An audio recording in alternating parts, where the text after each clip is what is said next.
Hey guys, welcome back to Ravenbrook Farmstead. I'm Natalie, and today I really want to show you guys how we are growing our seed starts this year, because it's a little different than last year. So right now I'm in our kitchen, and I'm going to turn around and we're going to go down to our basement, which I don't believe we've shown you guys what our basement looks like in any of our house tours. So let's go. For those who haven't seen our house tour, just so you guys know, this house is about 170 years old.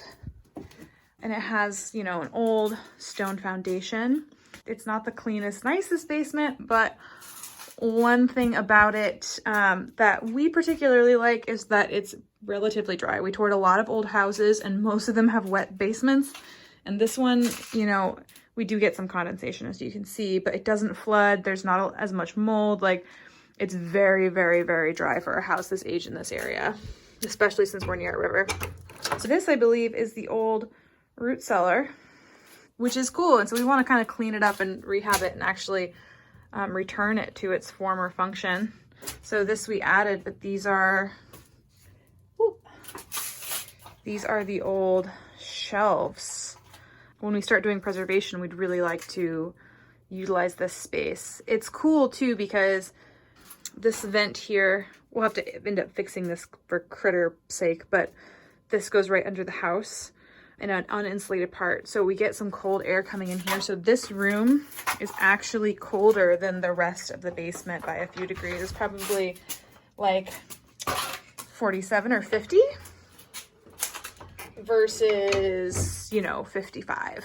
But this is the other part. This stuff was put in, the stuff on the walls was put in by the people who I think owned this house before us, and they were trying to insulate.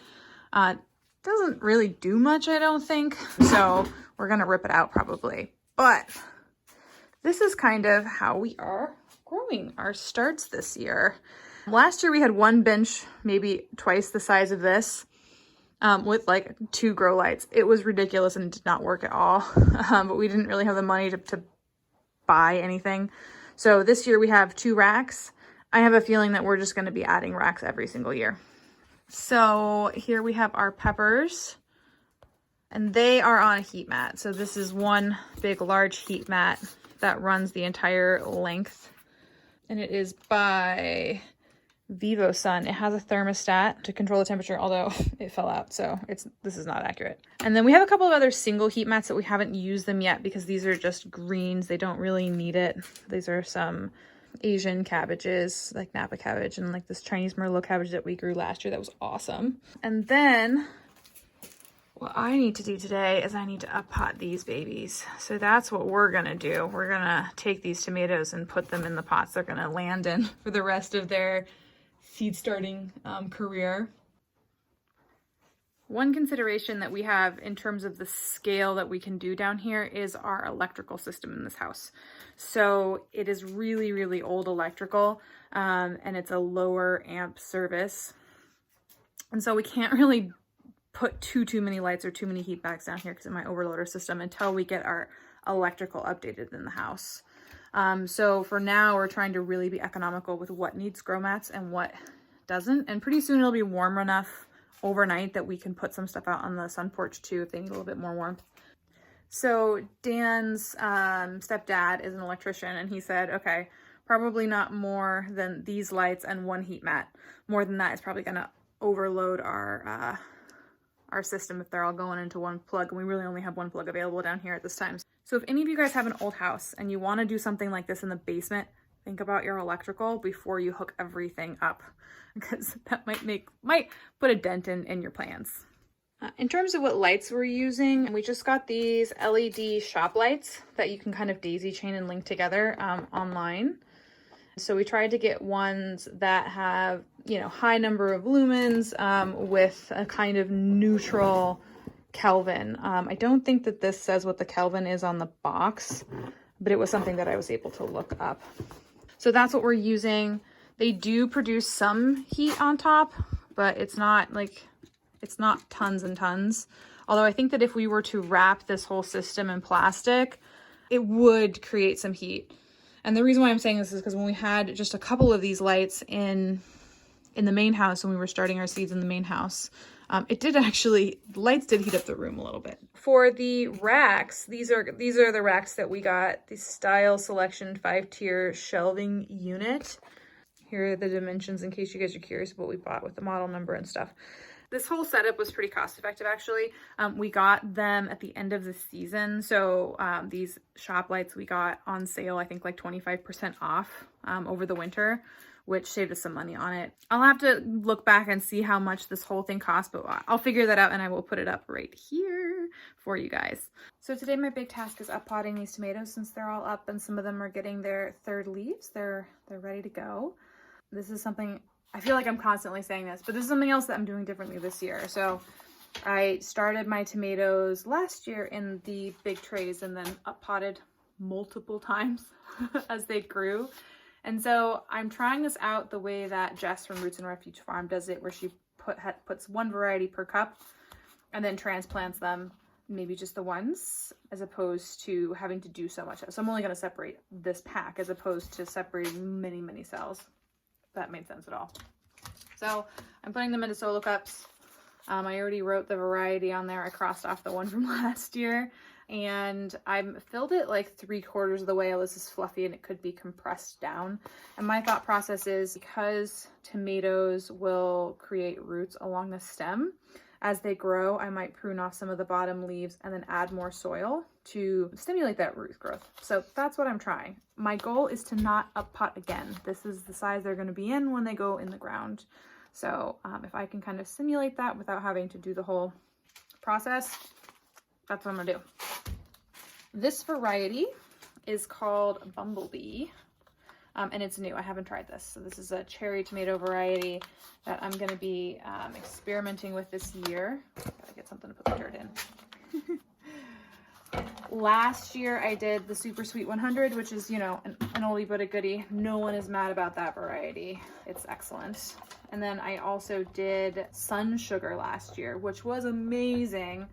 Is so good. That was definitely my favorite of all the tomato varieties that I did. I could have eaten those for days. I could not find them this year. I'm really devastated about it because of all the things we planted last year, that was the one where I'm like, we're planting this every year, the Sun Sugar.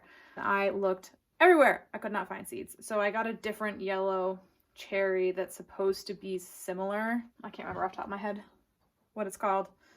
But so I have a replacement for it. I'm still very sad though, because I really want those ones back. But maybe next year we'll find them and it'll be fine.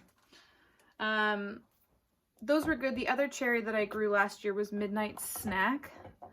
And I didn't love the flavor. They're more earthy, and I tend to like mine on the sweet sour flavor profile. Dan loved them and wanted me to plant them again this year. However, Dan doesn't like eating tomatoes raw, so he's like, oh, of the tomatoes, these are my favorite, but I also still don't really like tomatoes. So I'm like, okay, well, I don't know if I'm gonna dedicate garden space to that if I didn't like it and you're not gonna eat them. So we're trying a few other, we're doing the Super Sweet 100 again. We're doing a Sun Sugar replacement, and then we have, I think, 2 or 3 other cherry varieties that we're gonna give a go this year.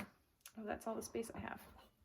I need more cups, guys. For my large tomatoes, so I did several types of heirlooms this last year. The ones that Striped German was my favorite, hands down.